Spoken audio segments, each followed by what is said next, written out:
Welcome to the Innovation World podcast. Innovation World is your go-to source for all things innovation, invention, and entrepreneurship. Our website is www.innovationworld.org.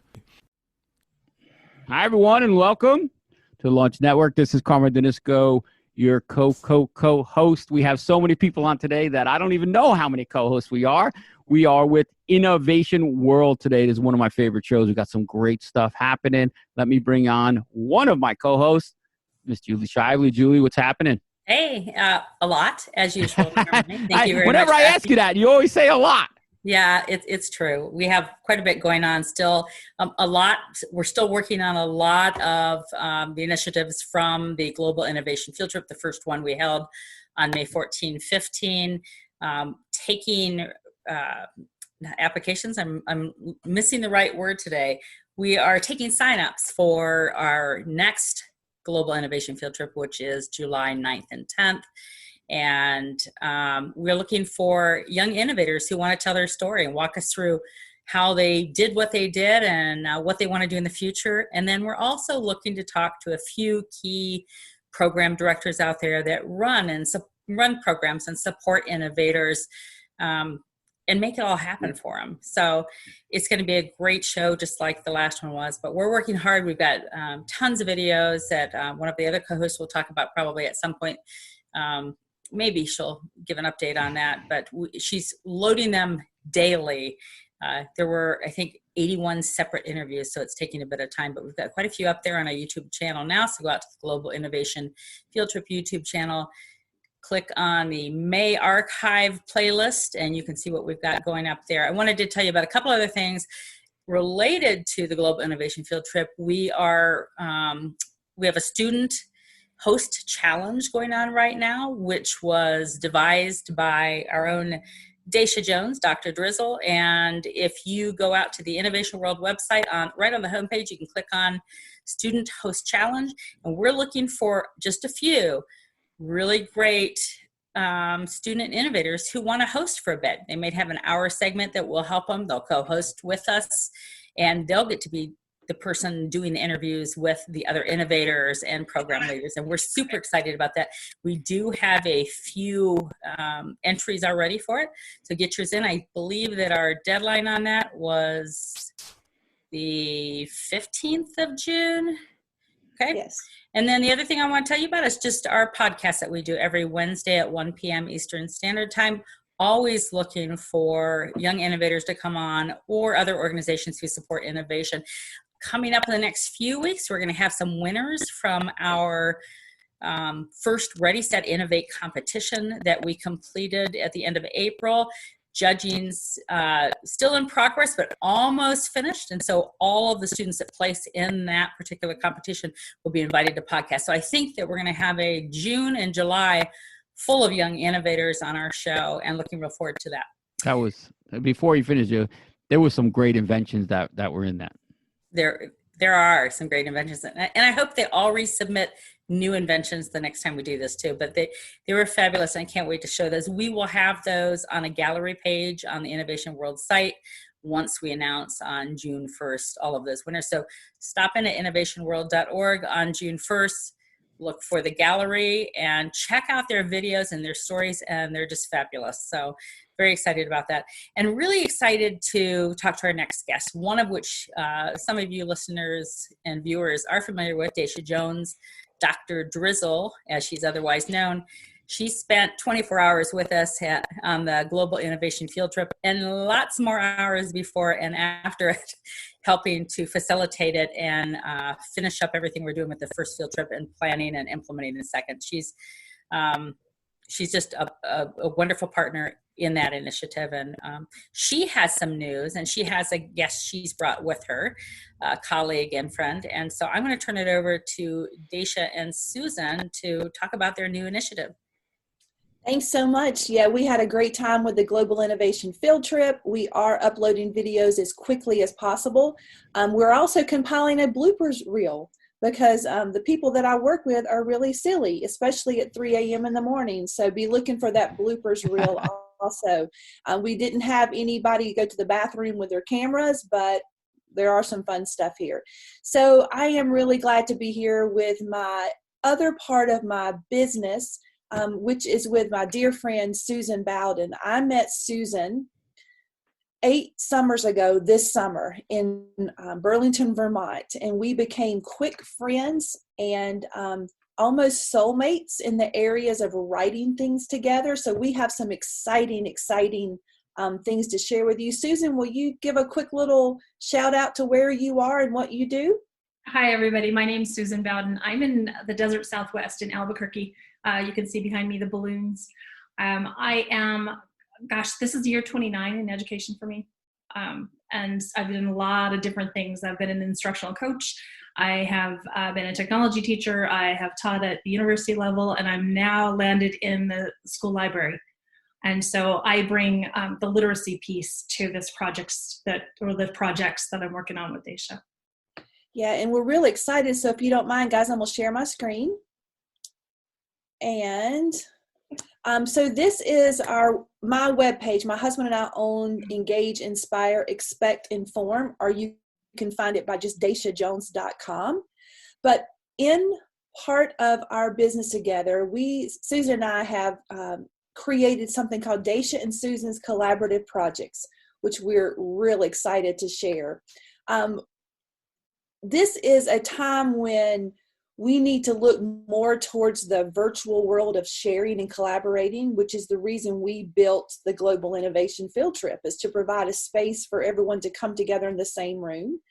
So as the world started changing 12 weeks ago, believe it or not, we started changing too in our approach to how we would work with teachers and kids.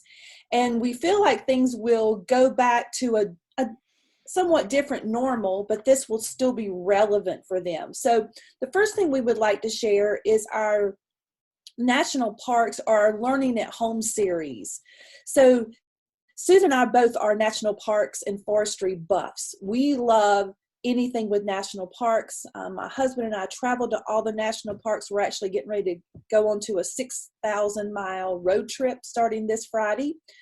But Susan and I thought, why don't we create some units of study, if you will, that teachers and students and parents can gravitate towards to make their weeks a little bit better. We've had some great response to this.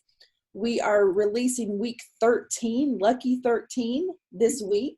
So we thought we would share this with you and just talk you through a little bit. So when you click on the image, it's going to take you to a Google presentation slide. If you want to make this available to your kids, if you're a teacher and you might work in a district that blocks everything that comes in, you can just scroll down to the little gear and make a copy of that, okay? And then you would have it for your kids to use. But let me just take you through. So first of all, we've created some passports, some things that you can download, some journals.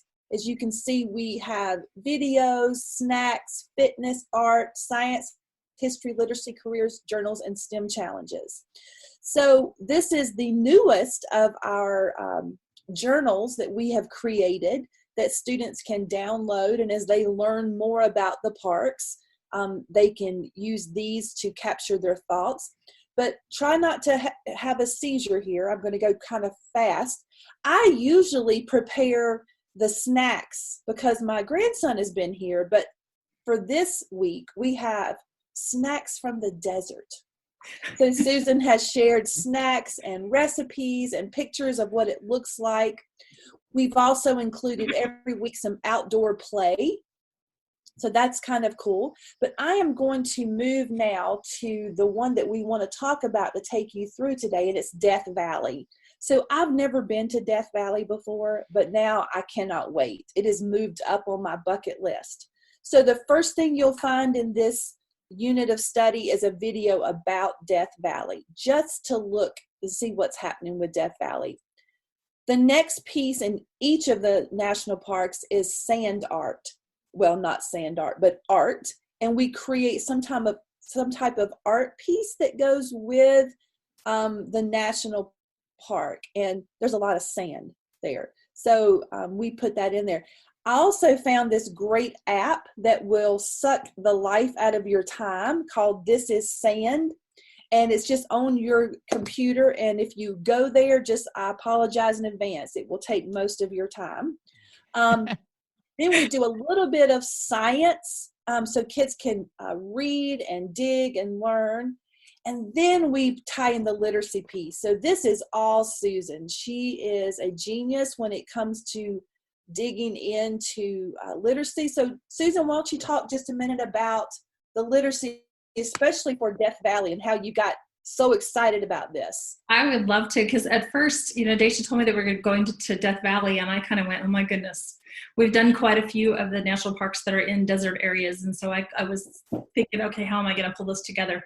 My take on literacy is not go read a book and tell me about it. My take on literacy is literacy involves not only reading things, but also processing and making sense of them and then doing something with that information. And so instead of pulling a book for Death Valley, what I ended up doing was spending a lot of time on the National Park website and discovered that Tatooine, which most kids out there are going to know automatically, well, that's a Star Wars location. It's a planet. And two of the Star Wars movies were actually filmed at various locations in Death Valley.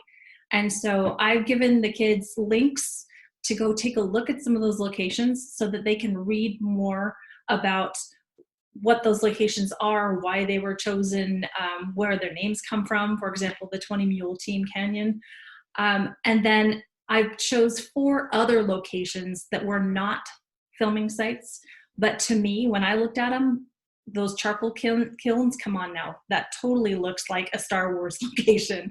But why would it? And so this would push the kids to do a little bit more research on those 4 locations and then develop an opinion piece about why they think that would be the next spot to film in. And so they'd be using that information that they're gaining from being literate to justify why they would want to do that.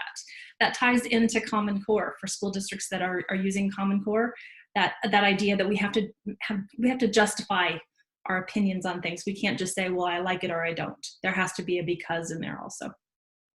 So Susan, this ties in so well to what Carmine and Julie and I are doing, because this is very innovative. It took an innovation person or an innovative person to see the national parks and decide that that's where they were going to film, especially for Star Wars. So with the literacy piece, with the art piece, and then with the STEM challenge, it's all about being an innovator, being an inventor or a maker. So with the STEM challenge for this one, we're asking kids to create a handheld device or app that can alert you when the air quality is bad. So Julie just said that it was humid in Ohio. So maybe someone needs to create something that they can carry around with them. And when it gets humid, it automatically comes up and puts a hat on your head. So no, I just look at my hair in the mirror and go, phew. I know it's humid then. Well, maybe somebody could create something that would take care of your hair in those humid moments. But it's all about being innovative. So I think that's what sets Susan and I apart in the world of curriculum writing, that we're not just having kids learn something for the sake of learning. We want them to learn and then move it towards a way to change the world. And that's why we are so excited about our newest adventure. And we are actually launching this today. This is called Careers, Stories, and STEM. We feel like that kids need to understand the real world situations that they're in right now so that they can change the future. They have to be active in their present to be able to change the future. And that takes learning from the past. Do you like what I did there? I just kind of moved all those little words around there. So welcome to Careers, Stories, and STEM. Now, we came up with a little blurb about this, is that we're using the career pathways, and the career pathways are 16 clusters of careers that the Department of Labor has identified that kids can start looking at, and that's where we're going to be working. That's where our workforces come. I think one of the reasons Susan and I got so excited is because we also love the trades, and we feel like those are amazing opportunities for kids. So volume 1 is all about construction, And we have a spotlight on a construction manager, a contractor, and it includes another STEM challenge with stories. So I'm going to take you to that, and we'll just sort of talk through this for a moment. So this construction pathway is, in the world of construction, there are 3 different pathways, and we chose construction. These are some types of jobs that a student may have or may look towards. And the cool thing about this is that these jobs could be done with high school or GED diplomas, 1 year, 1 to 3 years, 4 years or more. So on the resource page, we include these great sites for kids to dig into construction. And there will always be a couple of research suggestions that are actually tools that they can use in the field of whatever we choose for that week. So as a construction person, you would want to know how to design. So we've included free resources such as Tinkercad and SketchUp. We've also created a little career guide that you can just download from this link here. And then we've come up with our own little model of how many choices kids have just in this career. Now, don't get me wrong, they are not just 9 or 10 choices. There are over 64 trades and careers that kids could go into in the field of construction, which to me is very exciting, right? Because we don't know what we don't know. And so this is going to give kids opportunities to dig deep. We also are tying all of this to the UN sustainability challenges. So our spotlight, and we're adding the video in about 30 minutes, is Kayleen McCabe. And Kayleen McCabe is a DIY HGTV host. She is a contractor. She has worked with me for the last 4 years in schools, helping to build tiny houses and to build habitat houses. She lives in Colorado. She travels around the world as a spokesperson for Skills USA. So we're beginning with her because she's one of my dear friends and she is a rock star in the construction world. So each of these units will have a spotlight where you can meet the person. There'll be a personalized video for kids. Notice up in the right-hand corner that says for teachers. This is a webisode that I created about 18 minutes long that teachers can dig into lessons that we've created just for teaching construction in the classroom. And then we go to stories. So I'm going to throw this back to Susan because when she explained her passion and vision for this, I got goosebumps. So take it away, Susan. Oh, you're setting me up. So my take on the stories piece for this, again, we're tying literacy to these really exciting experiences for kids. But if you go back to what I was saying about my belief about literacy, it's not just reading the information. It's making sense of information, processing that information, and then doing something with it. And I spent a week at Library of Congress last summer looking at how to use primary sources with kids.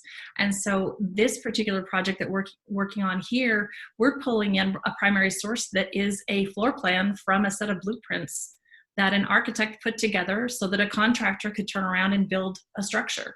And so with this, there is a link for kids to go find out, how do I read a blueprint? How do I read those floor plans? What do all of the different symbols mean? What do I do with that? And then analyze it and think, well, is that someplace where I would want to live? Why not? Again, going back to that opinion piece and justifying your answer. And then encouraging them to go in and look at other designs. Do you think one is better than the other and why? And so this, I think, has a lot of opportunity for kids to really get excited about using their ability to read information and then apply it in a way that's meaningful. And then from here, this is a really nice jumping off point to the next piece that Dacia is going to share, which is going to be the STEM challenge. So yeah, after we've talked about the different careers and we've talked about, oh, sorry about that, we'll come back to there. And after we see the literacy piece behind it, almost the skill set, then we give them an actual challenge. And the challenge will be either introduced by myself or by someone that's in the field. And so for here, Kayleen is introducing this tiny house STEM challenge. If you follow tiny houses right now, you know that people do it to reduce their carbon footprint and to save money, right? They just want to get rid of things. And we also know they're great for the environment because they don't need as much energy. So the challenge here is to design and build a model tiny house and to really think about the innovative pieces of that.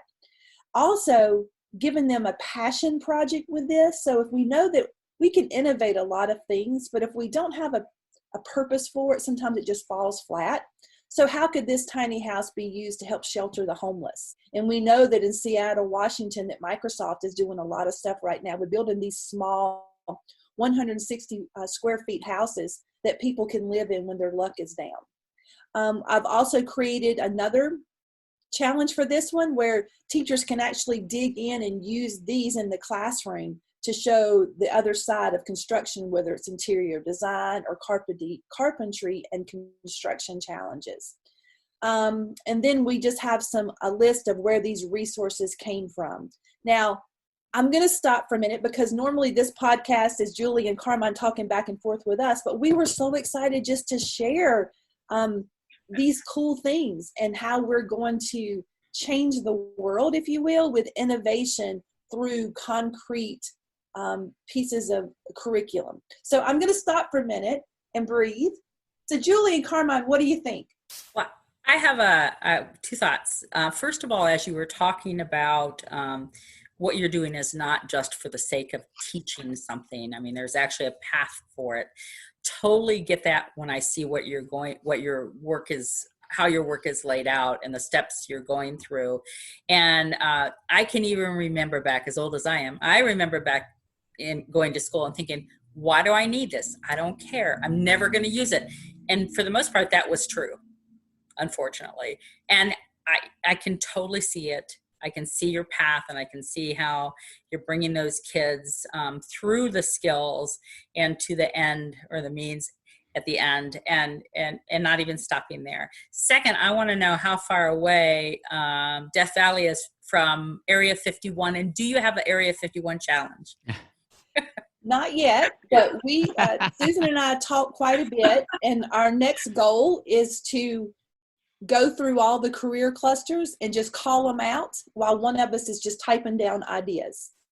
Because as you know, with challenges, and if I can hear an idea, or if I can just hear a location, a challenge will happen. So yes, we do have to have an area. Something fun there. And there are probably very skilled occupations still in that area, holding that down, whatever that is. Whatever that is.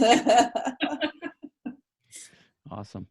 Yeah, if you do the Area 51 and we can get inside Area 51, we'll definitely do that. I'll come out to see that one.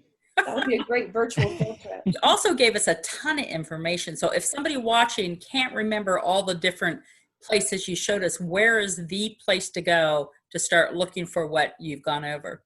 Absolutely. So the best way, and I've changed the URL to redirect, is daciajones.com. And if you can see my name listed up there, I didn't even change it with capital letters or separate it, but maybe that was the reason. So it's daciajones.com, and just check out Dacia and Susan's collaborative projects. Again, we're going to go live with this today. We're going to put it out there for people to see, but we're really excited. Like, we feel like this is the real world right now. And then our question is, why not? Like, that's where we need to be going. A sign of a good teacher is what a student remembers in 10 years. So if they remember that they built a tiny house and that they used it to create free libraries or free pantries, or if they used it to go to the Vanderbilt Children's Hospital as a playhouse, which all of these did 2 years ago when I worked with schools in Nashville, Tennessee, they're going to remember volume and area and perimeter and surface area and measurement, and they're going to understand angles and complementary and supplementary. They're going to understand trigonometry better. They're going to understand algebra and slope because of a tiny house. Otherwise, I would not have remembered any of those things I just shot out to you then. Yeah, no. I don't think anyone's ever too old to go through your curriculum either. Maybe a family wants to do it this summer with the idea that summer camps probably will not be happening in a real world space. Why not? Ooh, Susan, such a great idea. We'll turn some of these into summer camps. I'll call you after this call, okay? Sorry, Sus. Sorry, That's Sus. awesome. That's awesome. You could find a I've summer camp, obviously worked with Dacia before. a summer camp playground that they could build, a summer camp, a natural habitat summer camp that they could build in their own yards. Yeah, they could build greenhouses and install hydro and aqua pond. Oh, Susan, call me. Well, and it doesn't even have to be that big. It could be small too. One of my favorite things to build with is cardboard. And why not have these kids who are stuck at home go into the garage and find all those cardboard boxes that are sitting around and start creating from there. So it's definitely scalable. And the other thing that I wanted to go back to, Julie, and affirm, when we're designing these, I don't know that we have any specific grade level in mind. We're trying to do things that you can adapt and change so that it ranges from young to grown up. Some of these are things that I want to go do. Yeah, me too. That's funny. This is fabulous. Implementing, using the knowledge, implementing right away really helps. Even myself remember and learn much better than just learning something and never implementing it. So that's what's so great about it. I think it's so awesome. I don't know how you guys find the time to do all this, right, Julie? Well, sometimes it's midnight my time. Susan and I are in a 2-hour delay with time zones. So, innovation and learning never stops. You don't finish school and it stops. We're always learning. So I think this is a good partnership. So I encourage those of you out there that have great ideas, find a buddy if you need one to hold you accountable and start creating things. Start building. As we found out 2 weeks ago, there are a lot of kids out there that have great ideas, but there are some kids that could do well with things, but they don't have the ideas yet.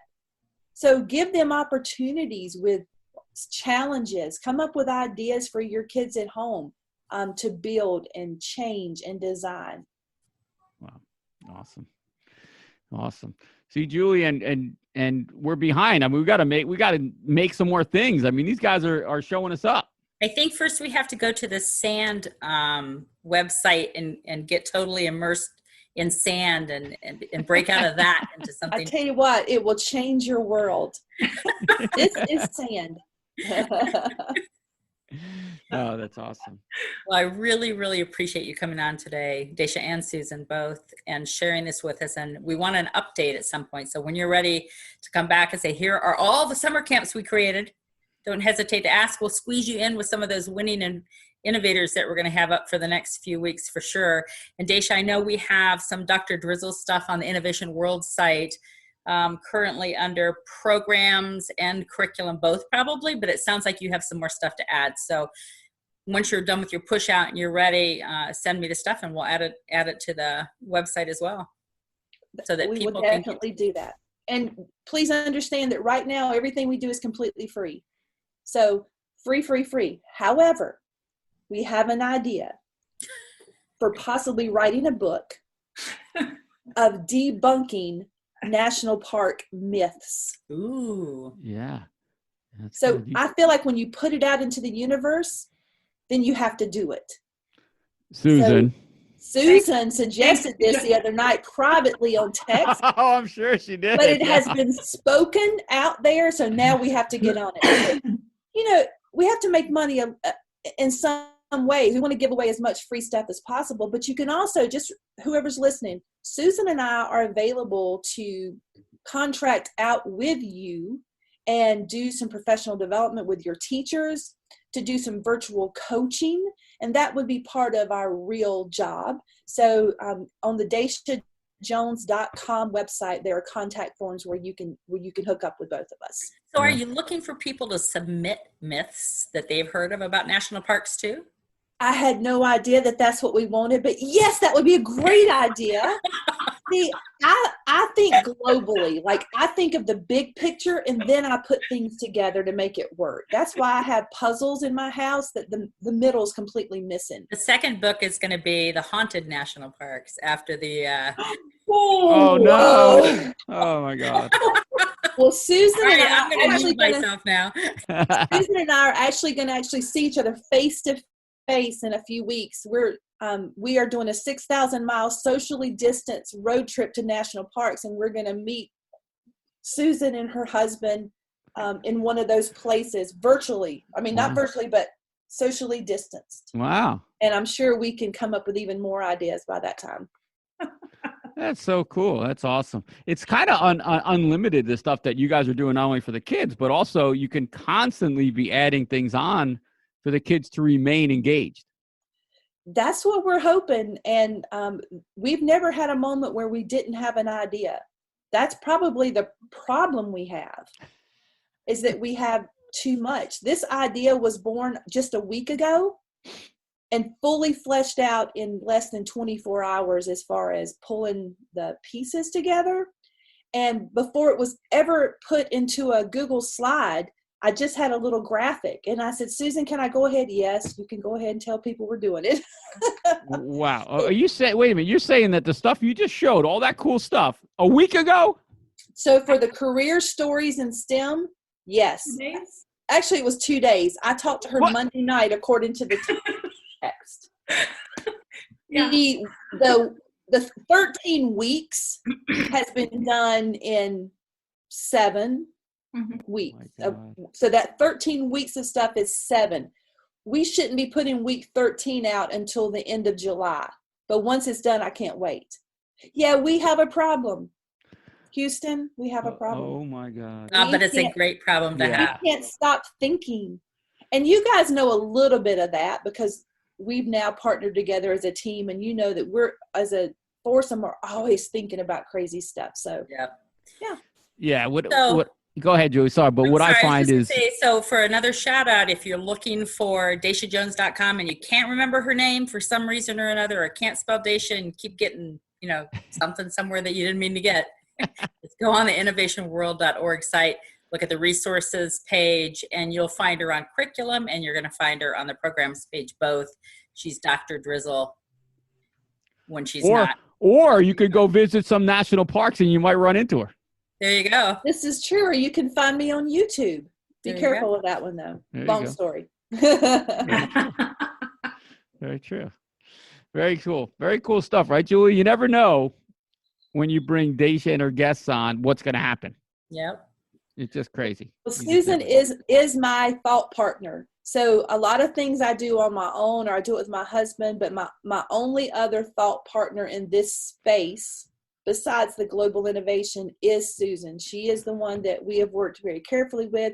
The pandemic has been a horrible piece in our world, but there's been some things that have come out of it that's making us better people on the other side, and one of them is this collaboration where we're able to help kids see the other side and what they can be.